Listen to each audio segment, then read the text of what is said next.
As I sat in my mother's funeral, drowning in grief, he was moaning Sophia's name in our bed. Grief does strange things to you. It dulls your senses, slows time, makes the world feel heavier, like you're wading through thick, suffocating fog with no way out. My mother had just died. 3 days ago, she was still here, still calling me in the morning just to remind me to eat breakfast. Now she was a framed picture on the altar, surrounded by white lilies. The world expected me to just keep going. I tried. God, I tried. I planned the funeral. I took care of the house, the endless phone calls, the legal mess that comes with death. But nothing could have prepared me for what I was about to find out. My name is Elena Carter, and until that night, I thought I was grieving the worst loss of my life. Turns out, my husband was about to prove me wrong. It started with a gut feeling, a tiny whisper in the back of my mind. Daniel had been distant. More than just the usual, I'm stressed from work kind of distance. He barely touched me. When he did, it felt like a chore, something he had to cross off a checklist. His phone was always face down. He started staying out later, leaving early, claiming it was business meetings or networking events. I wanted to believe him. I needed to believe him. After all, I had just lost my mother. The last thing I could handle was losing my husband too. But the universe doesn't give a damn about what you can or can't handle. It was around midnight when I found the truth. I was sitting in the kitchen, nursing a glass of wine, replaying the funeral in my mind. Every sad glance, every empty condolence. Daniel still hadn't come home, said he was working late. At this hour, a flicker of suspicion ran through me, sharp as a knife, and then I saw it. The iPad he had left on the counter. Daniel was obsessive about keeping his devices locked. Phone, laptop, even his work calendar. Everything had a passcode. But the iPad? That was our shared one, something we used mostly for Netflix or booking flights. I had never thought to check it before. My fingers hovered over the screen. Was I really going to do this? Was I that kind of wife? The paranoid, jealous, snooping kind? Another hour passed, still no Daniel. I unlocked the iPad, and my world imploded. It was a folder tucked neatly into the photo gallery. Click. Videos, dozens of them. Some from weeks ago, some from 2 days ago, and the very first one was in our kitchen. My stomach twisted as I hit play, the screen filled with the worst kind of horror, a low-lit recording of my husband, half-dressed, standing right where I was sitting now. And Sophia? Oh, she was there too, perched on the kitchen counter like she belonged there, her head thrown back in laughter. My husband kissed her. He kissed her the way he used to kiss me. And then, they didn't stop. I watched paralyzed, breath shallow, hands shaking, as Daniel undressed her. Right on our kitchen counter, the very same counter where I had made his morning coffee for the last 6 years.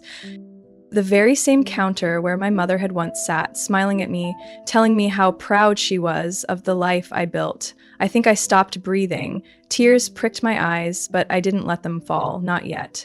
I swiped to the next video, the shower. The next? Our bed. My bed. The one I had slept in alone that night, thinking my husband was working late, when in reality he was home, here, with her. A soft noise escaped my throat, a mix between a laugh and how long had this been going on? I backed out of the folder, hands clammy, pulse pounding against my ribs. That's when I saw the text messages. Daniel, God, you feel so much better than her. Sophia, I bet she still thinks you're a loyal little husband. Daniel, she's too wrapped up in her grief to notice. Grief. My mother had died, and while I was buried in sorrow, he was buried between her legs. The wine glass in my hand trembled. I could barely hear the sound of my own breathing over the roaring in my ears. I should have screamed. I should have thrown something, smashed the iPad against the wall, but I didn't. Instead, I did something that even I didn't expect. I smiled. Because suddenly everything was crystal clear. Daniel thought he had won. He thought he was so clever, so untouchable, screwing my best friend. Well, I was too shattered to notice. But what he didn't know, what he could never predict, was that the moment I found out about his betrayal was the moment I started planning his downfall. They say revenge is best served cold. I disagree. Revenge should be served slowly, like a fine aged whiskey, burning all the way down. And I wasn't just going to destroy Daniel, I was going to make him watch as I unraveled everything he thought he had built.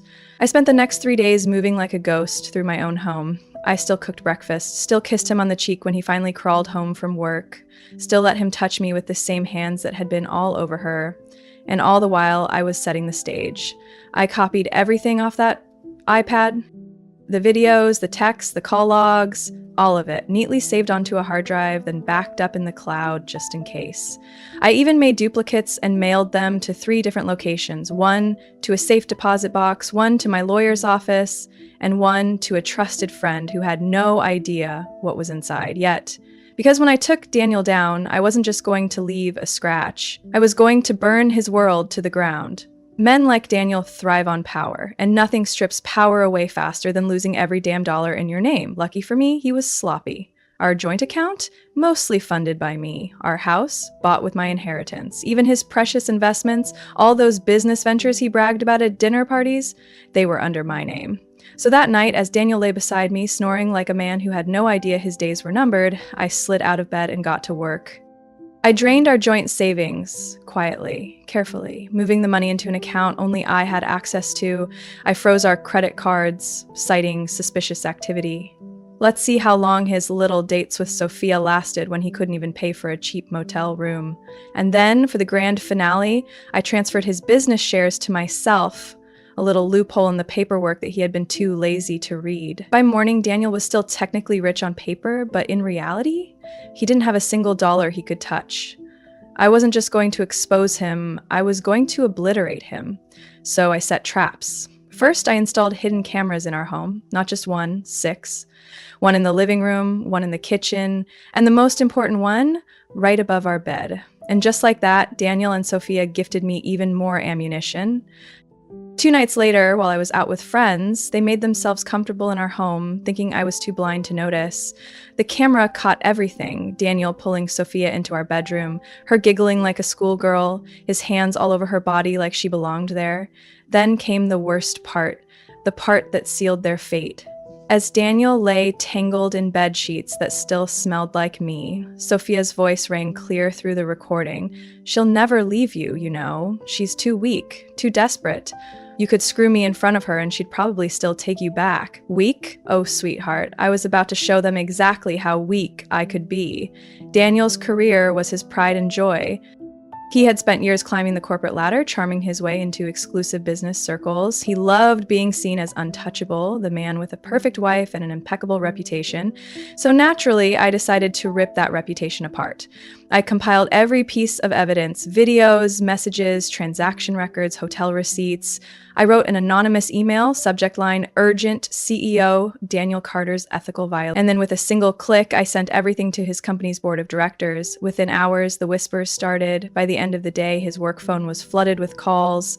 And by the next morning, Daniel Carter was officially under internal investigation. Of course, I wasn't done yet, because step 4, that was the best part.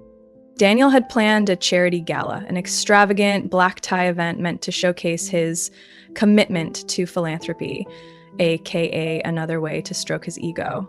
Every big-name investor, every top executive, every person he had ever tried to impress, they were all going to be there, and so was I. I walked into that ballroom in a dress that cost more than his car, my heels clicking against the marble floor like the opening beats of a funeral march. I found Daniel near the bar, smiling, oblivious, one hand resting possessively on Sophia's lower back. He saw me, and for a split second, his face twitched, because something felt different. I wasn't the quiet, grieving wife anymore. I was the woman who held his fate in my hands. I walked up to him, slow, deliberate, and handed him a sleek black envelope. He frowned, opened it. In the moment he pulled out the glossy printed screenshots of his texts, the freeze-frame stills from our bedroom camera, the proof of every single betrayal, I watched him die on the inside. The color drained from his face. His fingers tightened around the paper, shaking. He looked up at me, pleading. "Elena, But I was already turning away, walking up to the event's main screen, where the presentation was about to begin. I caught the event coordinator's eye, handed him a USB drive, And exactly 30 seconds later, as Daniel's voice filled the room to give his opening speech, the screen behind him lit up, not with his charity figures, not with his company achievements, but with every single thing he thought he had hidden. The room fell into shocked silence. And then came the whispers, the gasps, the clicking of cameras, the murmured, "Is that? Oh my God." And as Daniel stood there frozen, humiliated, watching his entire career, reputation, and life crumble before his eyes, I raised my champagne glass, smiled, and whispered just loud enough for him to hear, "Checkmate, motherfucker." You'd think a man would know when he's already lost. You'd think that after having his entire life publicly set on fire, he'd have the decency to retreat, to lick his wounds in private, to accept the inevitable. But Daniel Carter was a special kind of stupid. After the charity gala, after his dirty laundry had been projected onto a 40-foot screen for every single executive in the city to see, I thought I'd finally get to sit back and watch him rot.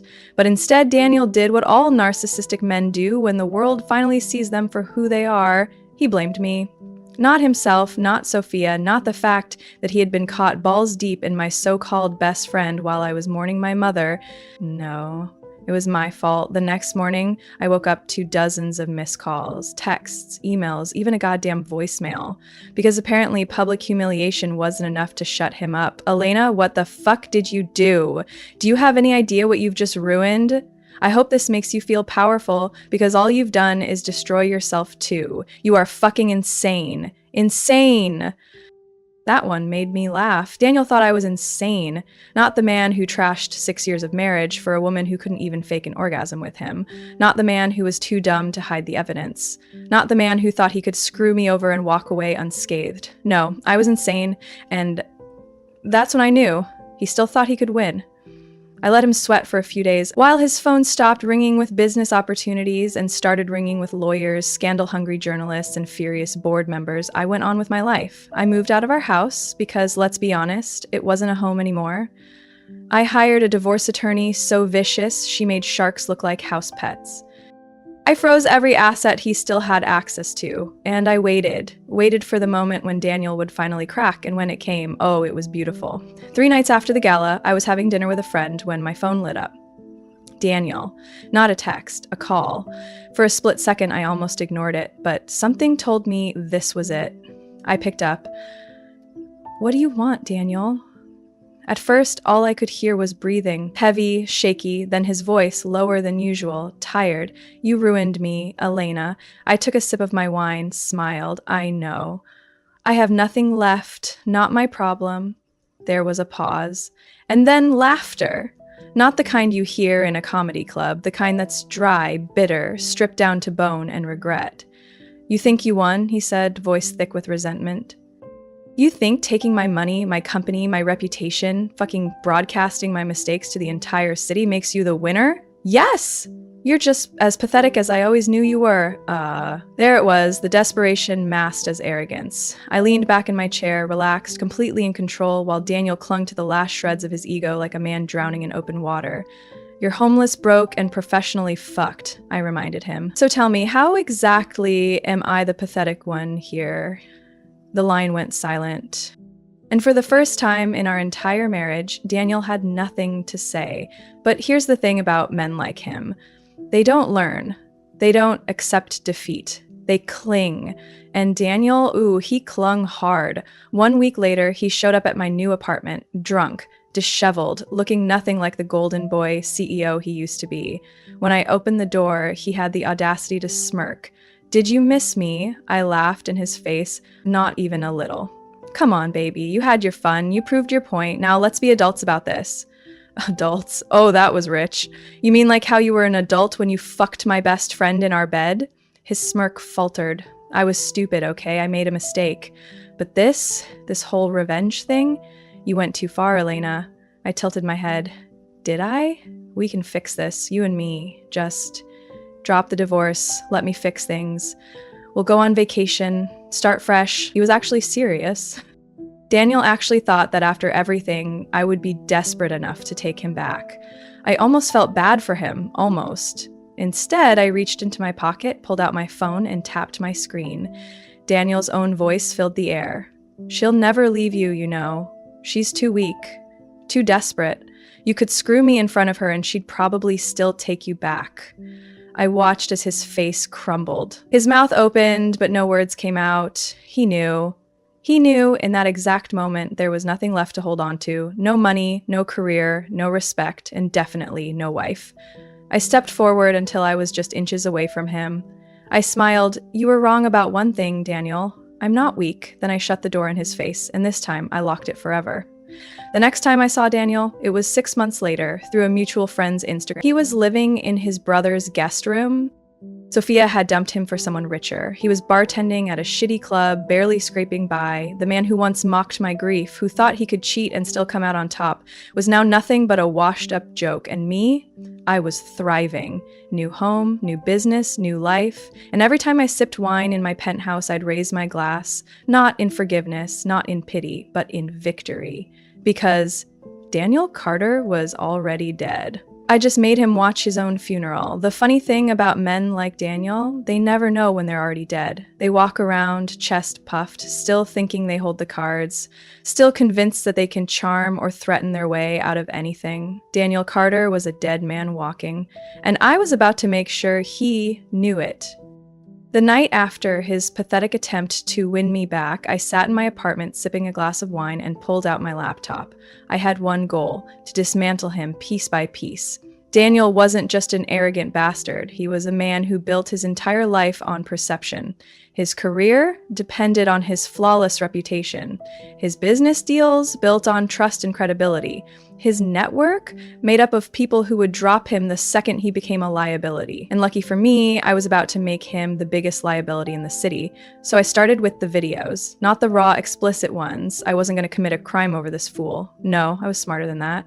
I took screenshots, stills of him and Sophia in our kitchen, in our bed, in our goddamn shower, just compromising enough that I couldn't be accused of malicious intent, but legal enough that I couldn't be accused of malicious intent. Then I compiled his financial records, the hotel receipts, the private dinners, the flights to business meetings that never actually existed. And lastly, I gathered every conversation where he mocked me, his texts with Sophia, his emails to his colleagues, his smug little comments about how I'd never leave him because I was too weak. Then, with a single email, I sent all of it to his company's board of directors. Within hours, the whispers started. By lunchtime the next day, I got a text from a former colleague of his. Daniel just got called into an emergency meeting. People are saying he might be fecked. I smiled. That was just the beginning. Destroying Daniel's professional life wasn't enough.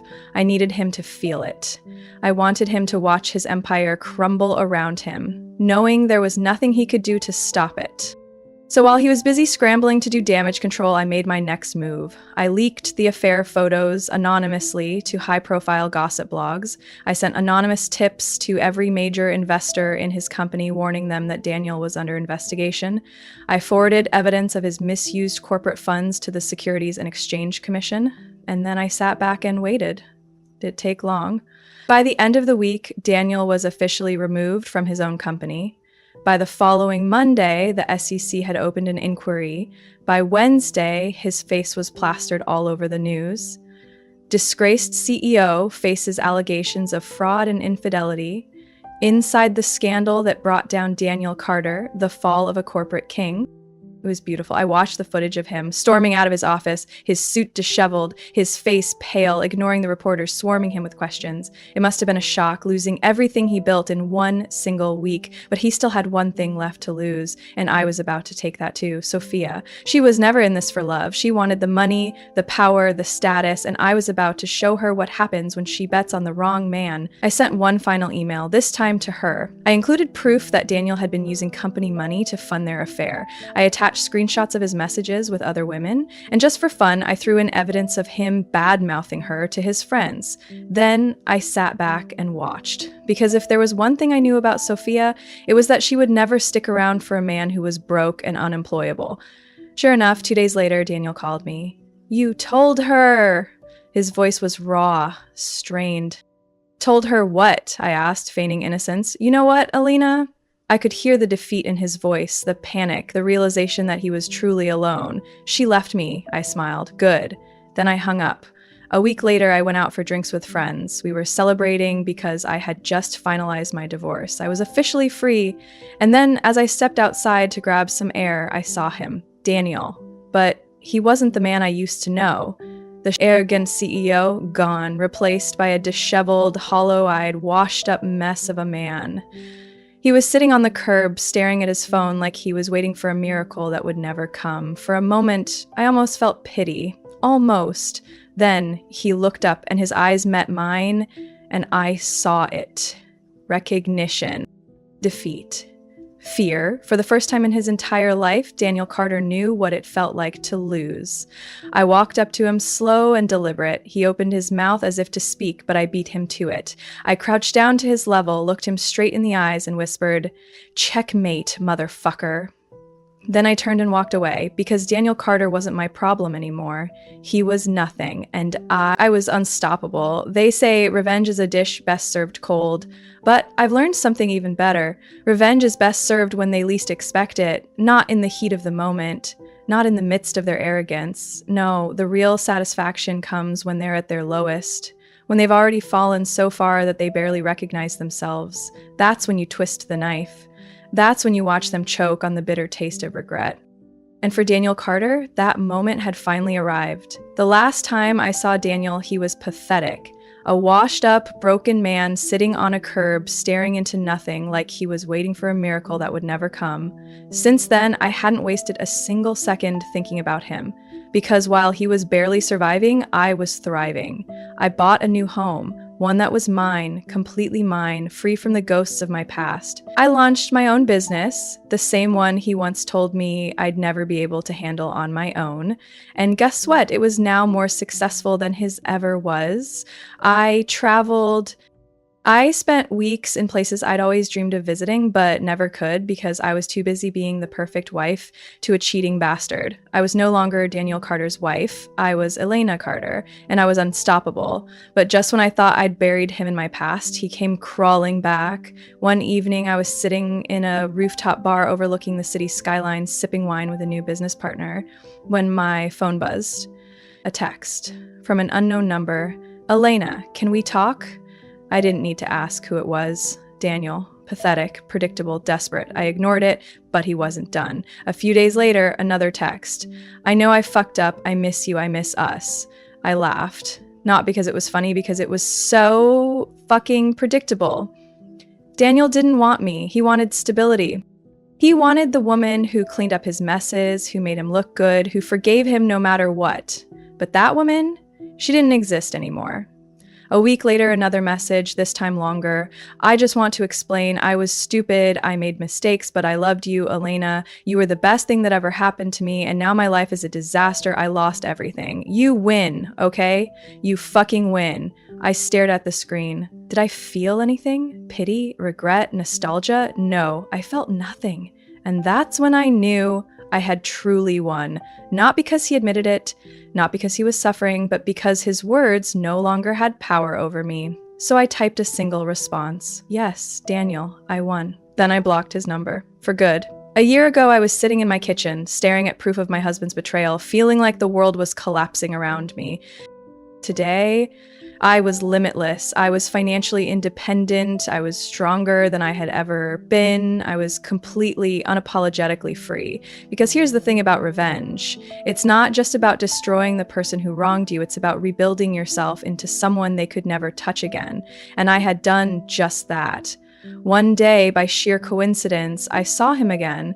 I was leaving a high-end restaurant, walking toward my car, when I heard a familiar voice. "Elena." I turned. And there he was. Not Daniel, the CEO, not Daniel, the powerful businessman, just Daniel, the man who lost everything. He looked older, smaller, like life had chewed him up and spat him out. For a second, I just stared at him, studying the wreckage of what he had become.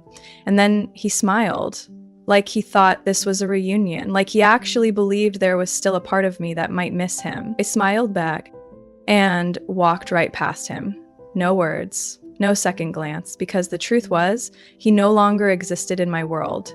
If you're reading this and you've been in my shoes, if you've been lied to, cheated on, underestimated, discarded like you didn't matter, remember this: You are not weak, you are not broken, and you sure as hell are not powerless.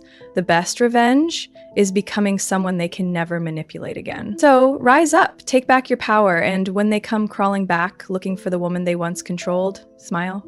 Raise your glass and remind them exactly who the fuck you are, because trust me, there is nothing more satisfying than watching a traitor choke on their own regret. Heartbreak is devastating, betrayal is cruel, but neither of them define you. Your story isn't over, it's just beginning. And one day, when you're standing on top of the world, when you're thriving, glowing, unbreakable, you'll look back and realize they were nothing more than a stepping stone to your greatness. And by then, you wouldn't even care enough to look down.